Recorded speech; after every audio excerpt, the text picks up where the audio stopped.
You think greatness comes from comfort. You think peace makes men powerful. No, comfort kills ambition. Peace sedates the predator inside you. Suffering, that's where the gods are forged. The men you admire, the names you whisper with awe. Every one of them was baptized in agony. They didn't escape pain. They used it. They didn't beg for mercy. They became merciless. Suffering strips you bare. It kills the illusion. It rips the softness from your soul until only iron remains. Every hardship you endure is a blade carving weakness from your identity. You don't grow despite pain. You grow because of it. The world doesn't reward the comfortable. It rewards the capable. And capability is born in crucibles, not cushions. When everything collapses, when no one saves you, when the world burns around you, that's when your true self emerges. Cold, focused, unbreakable. So stop asking why life hurts. Start asking what your pain is trying to teach you. Because suffering isn't punishment, it's initiation, the price of power, the mark of the exceptional. Now tell me, are you willing to bleed for your throne? Comment below. Pain sharpens my power. Number 1, weak minds seek comfort. Comfort is the silent executioner of potential. Weak minds chase it like addicts, trading their edge for ease, their destiny for dopamine. But you, if you truly seek power, you must learn to despise comfort. You must see it for what it is, a velvet coffin lined with mediocrity. The modern world worships pleasure, distraction, convenience. It promises happiness but breeds weakness. Every man who chooses comfort chooses decay, because when the struggle disappears, so does your strength. Discipline atrophies. Hunger dies. And without hunger, greatness rots before it's even born. You must become the kind of creature that thrives under pressure, that hungers for the edge, that sees pain as proof of life. Comfort is the enemy of growth, the assassin of purpose. The great ones, they live in discomfort by choice. They place themselves in pain before the world forces it upon them, because they understand the law of evolution. What doesn't adapt dies, and what doesn't suffer never transforms. When others seek warmth, you walk into the storm. When they rest, you sharpen your mind. When they hide, you hunt. Every moment you resist comfort, you declare war on weakness. Every sacrifice you make for discipline becomes a weapon. This is how you separate yourself from the fragile, from the fearful, from the easily broken. The mind that embraces discomfort becomes bulletproof. It no longer reacts, it rules. Remember this: the man addicted to ease will always kneel to the man addicted to growth. You are not here to be soothed. You are here to conquer. Choose pain. Choose challenge. Choose the fire that purifies, rather than the comfort that corrupts. Because comfort will kill you quietly, while pain will build you into something immortal. Comment below.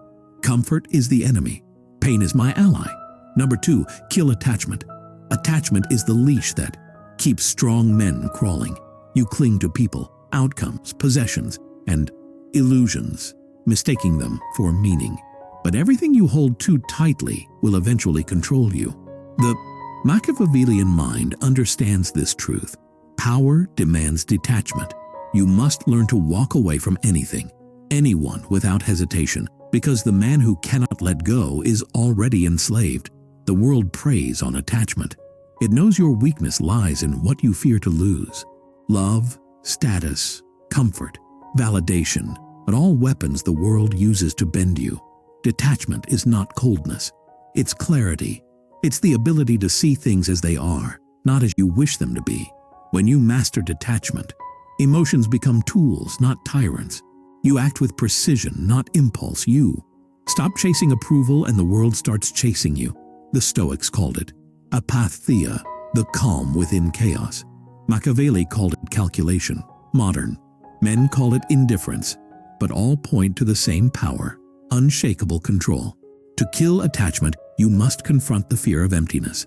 You must destroy the illusion that you need anything beyond yourself. Freedom doesn't come from having more. It comes from needing less. So release your grip. Walk through life untethered, untouchable, unstoppable. Let people go. Let outcomes dissolve. Let the noise fade. When nothing owns you, everything serves you. That's the paradox of control. When you no longer cling, the world bends. When you no longer beg, respect follows. Detachment is the death of desperation, and desperation is the scent of prey. Kill it. Replace attachment with dominance, emotion with intention, chaos with command. The fewer things that can break you, the closer you are to being unbreakable. Remember, love without dependence, act without fear, move without apology. That is freedom. That is power. Comment below. Nothing owns me. I am my own master. Number 3, the art of control. Power begins where reaction ends. The weak are slaves to emotion, to impulse, to the chaos of their own minds. They explode when provoked, retreat when rejected, collapse when unseen. But you must become a fortress of composure, cold, silent, calculated. The world is built to manipulate you through emotion, fear, anger, desire, each one a chain, waiting to bind you. When you react, you reveal yourself. When you reveal yourself, you are predictable. And what is predictable can be controlled. The art of control begins with mastering silence. Never rush to speak, never rush to defend. Let your pauses breed discomfort. Let people drown in their own need for reaction. The Machiavellian understands that power is not about domination. It's about leverage. And leverage comes from restraint. When you no longer seek to win every argument, you start winning every interaction. Because the man who controls his emotions controls the tempo, the tone, the tension. Control is not repression. It's redirection. You don't kill emotion. You harness it, shape it, weaponize it. Anger becomes fuel. Pain becomes focus. Desire becomes discipline. You turn every feeling into function, every weakness into a form of strength. The more chaotic the world becomes, the calmer you must remain. Your calm is a weapon. It unsettles the impulsive, disarms the arrogant, and commands respect without a word. The man who cannot be provoked owns the room. He doesn't need validation. His stillness speaks louder than their noise. Learn to read others while remaining unread. Learn to respond like a strategist, not a slave. Your words should cut like blades, few, precise, final. The one who controls the frame controls reality. Never let your emotions dictate your decisions. Let your vision dictate your emotions. People follow composure because they crave stability. In a world addicted to chaos, be that stability. Be the unmoved mover. When they shout, you whisper. When they panic, you calculate. When they doubt, you act. Control isn't about appearing strong. It's about being untouchable. And the untouchable man doesn't fight for power. He embodies it. Remember this law. The man who rules himself rules everything. Comment below. I rule my emotions. They obey me. Number 4. The power of silence. Silence is the language of dominance. The weak drown themselves in noise, pleading to be heard, desperate to be seen, mistaking attention for authority. But true power doesn't beg to be noticed. It commands it through presence, alone. Silence unsettles the insecure because it cannot be read, cannot be predicted, cannot be controlled. When you master silence, you become the mirror that reflects others' chaos back to them. Their discomfort exposes their weakness, and in that moment, you own them. Every word you speak should feel earned, deliberate, precise, like a blade drawn only when necessary. The Machiavellian mind knows that the loudest man in the room is often the most powerless because noise is compensation for lack of control. Restraint, on the other hand, breeds mystique, and mystique breeds influence. The less they know of your thoughts, your plans, your emotions, the more they fill the void with their own fears and fantasies. That's how silence manipulates. It forces others to reveal themselves while you remain an enigma. It's not about being passive. It's about being patient, surgical, predatory. A quiet man sees everything. He studies tone, posture, hesitation. He learns how. People move when they think no one's watching, and then, when the time comes, he acts with terrifying precision. Your silence should be heavy, felt before it's understood. It should make others over-explain, overstep, overcommit. In negotiations, in conflict, in life, whoever breaks silence first loses, because silence is control. It is dominance disguised as stillness. The E world equates noise with confidence, but the real alphas are composed, unhurried, unreadable. They win not because they shout louder, but because they listen deeper. Cultivate the silence that intimidates. Speak rarely, act decisively, and never explain yourself. The man who explains himself is seeking permission. The man who stays silent already has it. Remember this: your words should strike like lightning, not drizzle like rain. Let them wait in your silence, wonder in your presence, and tremble in your calm. Power doesn't announce itself, it arrives, silent and absolute. Comment below. My silence speaks louder than their noise. Number 5.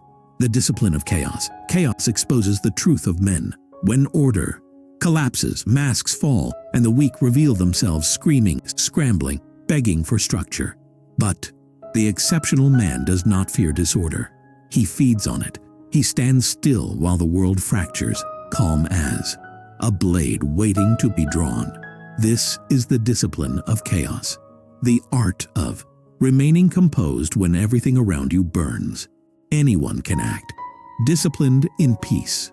It takes a predator to remain disciplined in war.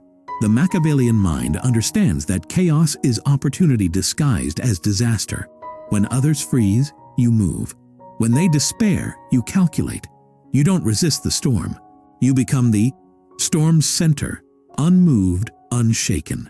Every crisis you face is a mirror reflecting, whether your control is real or rehearsed. Discipline isn't about routine. It's about response. It's the ability to act with precision when emotion demands reaction. The man who can command himself in chaos commands the outcome. You don't prepare for the easy days. You train for the ambush, for the betrayal, for the moment when everyone else folds.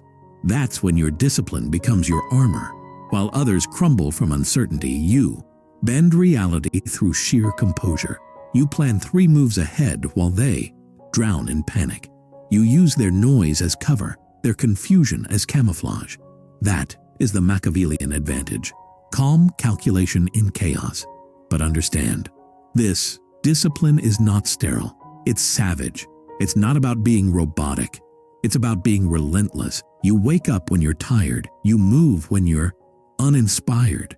You execute when every part of you wants to quit. You force your mind to obey your command until chaos itself begins to fear you. Because the man who thrives in disorder becomes untouchable in order. The world cannot break what it cannot shake. Every setback becomes a strategy. Every failure a study. Every loss a lesson. The disciplined man turns turbulence into trajectory. You must learn to make chaos your ally, to remain rational when others drown in emotion, strategic when others lose their reason, and silent when others self-destruct. In the battlefield of life, chaos is constant, but discipline is dominance, and dominance belongs to the one who never breaks composure. Comment below. I master chaos. It obeys my discipline. Number 6. The law of scarcity. Power multiplies when you make yourself scarce. The world worships what it cannot have and ignores what it sees too often. Weak men crave validation. They overexpose, overshare, overextend, bleeding their value into the void, hoping someone notices. But the Machiavellian understands a brutal truth. Attention is currency, and the rarest man is the richest. Scarcity creates mystique. Mystique creates intrigue, and intrigue commands respect. You must discipline your availability. Speak less, appear less, offer less. The more the world sees you, the less it values you. Be present rarely, but when you appear, dominate the moment. Every action, every word, every silence must feel intentional, as if the universe bends slightly to accommodate your presence. The man who withholds himself controls perception. The one who floods the world with his presence becomes invisible through excess. You are not meant to be accessible. You are meant to be unforgettable. Your power lies not in constant exposure, but in deliberate absence. Let people wonder what you're building when you disappear. Let them feel the void when you go silent. When you return, do so with weight, with growth, with precision, with mastery. That makes them question what you've become. This is how empires build legends, not through noise but through absence that echoes. The rare man carries an energy that others chase but never touch. He never competes for attention because attention competes for him. Practice scarcity in your speech, your emotions, your presence, your indulgences. Give the world just enough to crave more, but never enough to consume you. Even your kindness should be measured. Too much warmth breeds familiarity, and familiarity breeds contempt. The cold truth is that distance creates demand. The less they know, the more they speculate. The less you give, the more they desire. Your time, your focus, your energy, guard them as a king guards his crown. Because when everyone can reach you, no one respects you. And when no one can predict you, everyone fears you. Let them chase your shadow, not your schedule. Let your scarcity be your supremacy. Remember this, kings are never common. Make them earn your presence and they'll never forget it. Comment below. My value grows in my absence. Number 7. The alchemy of pain. Pain is the forge of kings. Every great man you've ever studied, feared, or envied was baptized in it. Betrayal, loss, humiliation, solitude. Pain is the universe's test to determine who deserves power and who collapses under the illusion of comfort. Weak men flee from pain. They medicate it, complain about it, drown in distraction to forget it. But the exceptional man, he studies his pain like scripture. He dissects it, absorbs it, weaponizes it, because he understands that suffering is not an obstacle. It's the raw material of transformation. Pain is energy, and energy can be refined. Every scar you carry can either be an anchor or a wood blade. It's your choice. The Machiavellian mind knows that agony sharpens. Awareness that heartbreak cleanses illusions, that loss births dominance. The world wants you to believe that happiness is the goal. That's a lie meant to domesticate you. Comfort makes you complacent. Pleasure makes you predictable. But pain makes you powerful. It forces you inward into the darkness where your limits live. And when you stare into that abyss long enough, you realize something terrifying. You are not fragile. You are feral. Pain burns the weakness out of you. It teaches you control through chaos, patience through pressure, focus through fire. Every time you endure what others avoid, you evolve beyond them. You gain access to a version of yourself most men will never meet. And that's where true confidence is born. Not from praise, not from status, but from surviving what should have destroyed you. When pain hits, don't ask, why me? Ask, what is this trying to build within me? Every betrayal teaches discernment. Every loss teaches detachment. Every failure teaches calculation. Pain refines the soul, like fire refines steel. It strips you of illusion until only essence remains. Pure, hardened, immovable. You become untouchable because you've already touched hell. You stop fearing pain because it becomes familiar, even sacred. You don't chase pleasure anymore. You chase purpose, and pain is the price of purpose. Remember this, no one respects a man who's never bled. No, one follows a man who's never been broken. Your suffering is your initiation into power. Embrace it. Don't numb it. Don't flee from it. Own it. Let it harden your mind, sharpen your vision, deepen your presence. Turn pain into precision, despair into discipline, struggle into strategy. That is the alchemy of pain. The art of transforming misery into mastery. The more you endure, the less you fear. The less you fear, the more you control. And when you control pain, nothing else can control you. Comment below. Pain is my transformation. I rise from my suffering. Number 8. The shadow of power. Every man who seeks greatness must confront his shadow, the dark, ruthless part of himself buried beneath civility and restraint. Society tells you to suppress it, to be gentle, agreeable, moral, harmless. They want lions deluded, kings domesticated, warriors turned into servants. But the Machiavellian man understands your shadow is not your enemy. It is your hidden arsenal. It is the source of your intensity, your authority, your ability to command respect without demanding it. To deny your shadow is to deny your power. Every trait you repress becomes a weapon waiting to be turned against you. The weak pretend they are pure. The strong integrate their darkness. You must learn to walk with your demons, not run from them.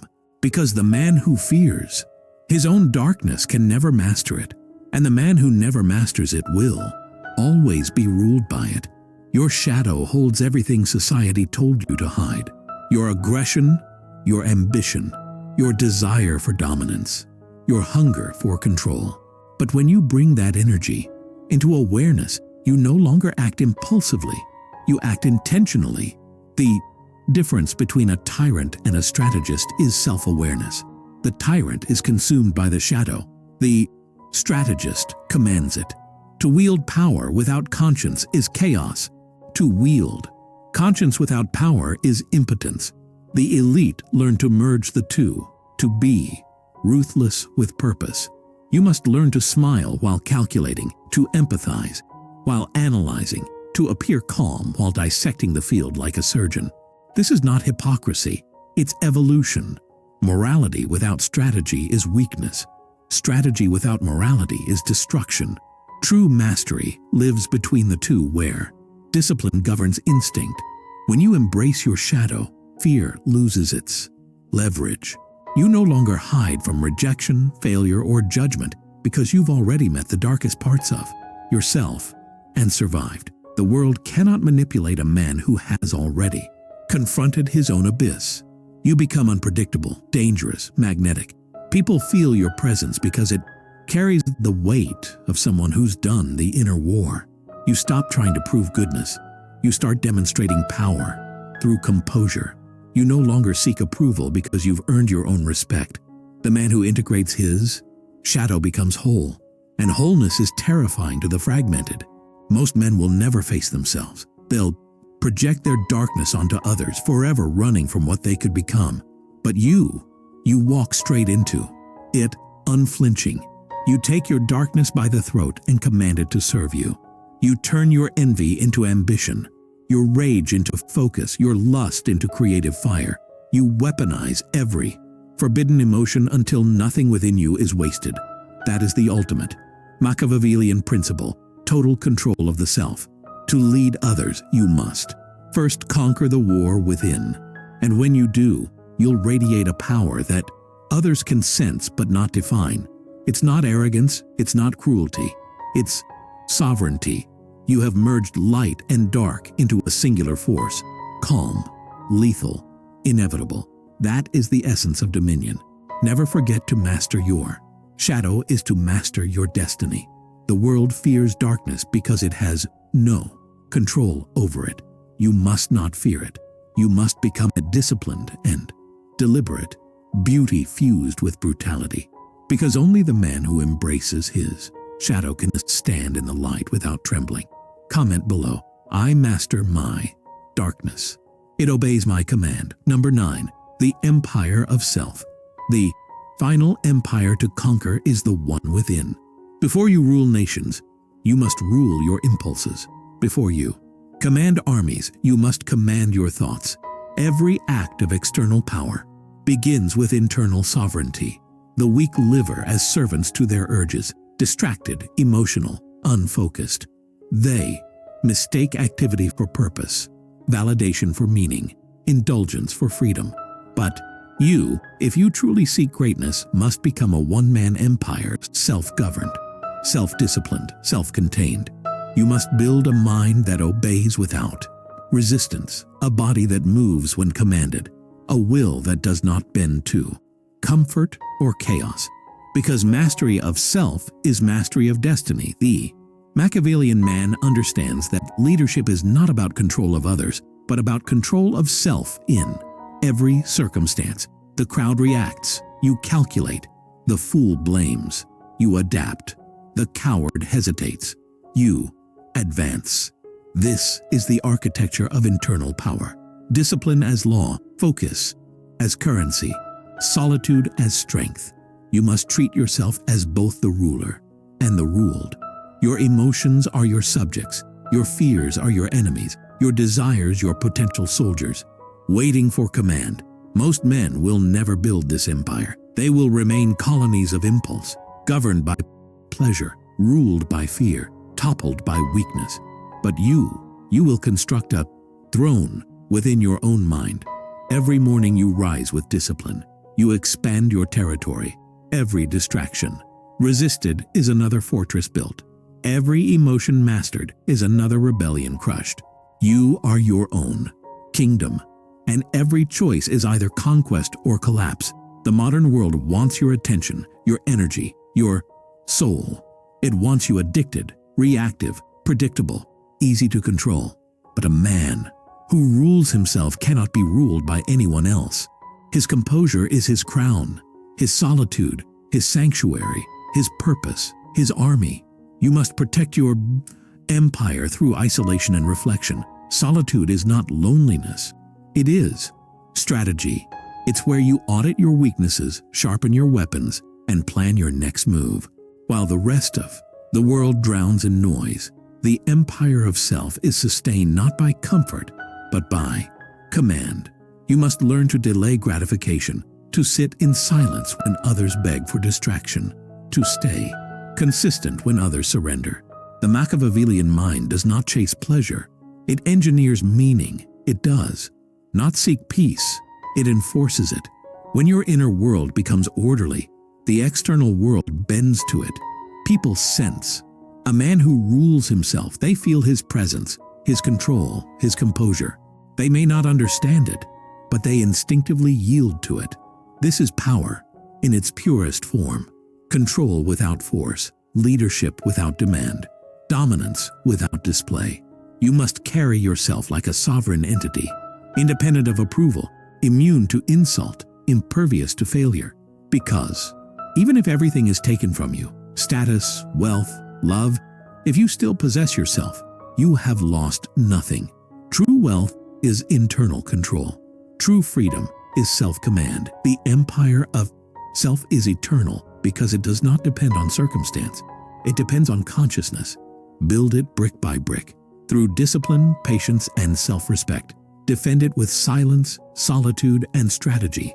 Expand it through mastery, purpose, and power. And never surrender it to anything external. No woman, no system, no emotion, no God but your own will. The man who builds this empire becomes untouchable. He walks through life unshaken, unhurried, unconquered. He doesn't chase power. He is power. He doesn't seek validation. He embodies certainty. He doesn't fight for control. He radiates it. You are that.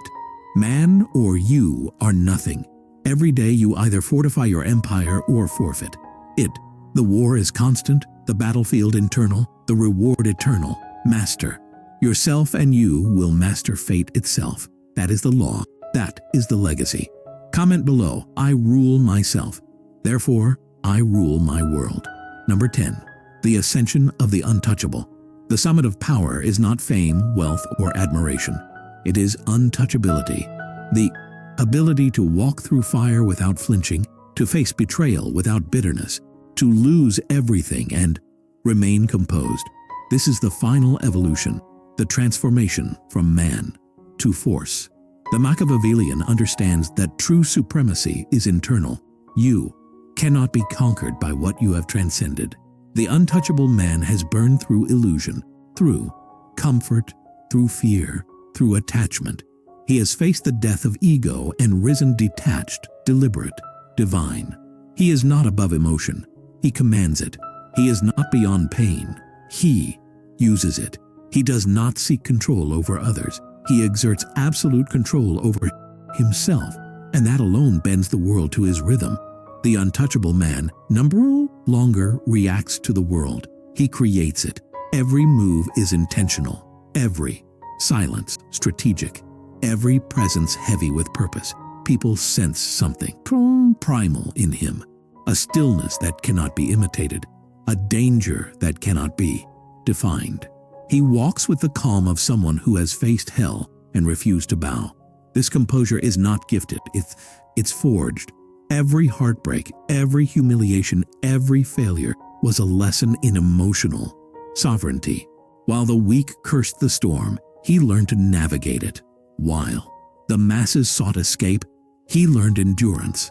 The untouchable man doesn't fight battles of ego. He fights wars of purpose. He doesn't seek revenge. He studies outcomes. His detachment is not apathy. It's dominance. When you no longer depend on approval, no insult can wound you. When you no longer crave pleasure, no temptation can sway you. When you no longer fear loss, no force can control you. You become ungovernable, immune to manipulation, unbound by circumstance.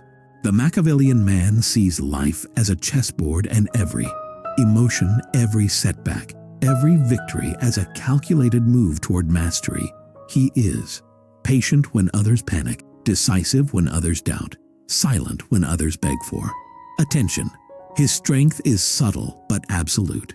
Even in defeat, he remains undefeated because his sense of power comes not from outcome, but from identity.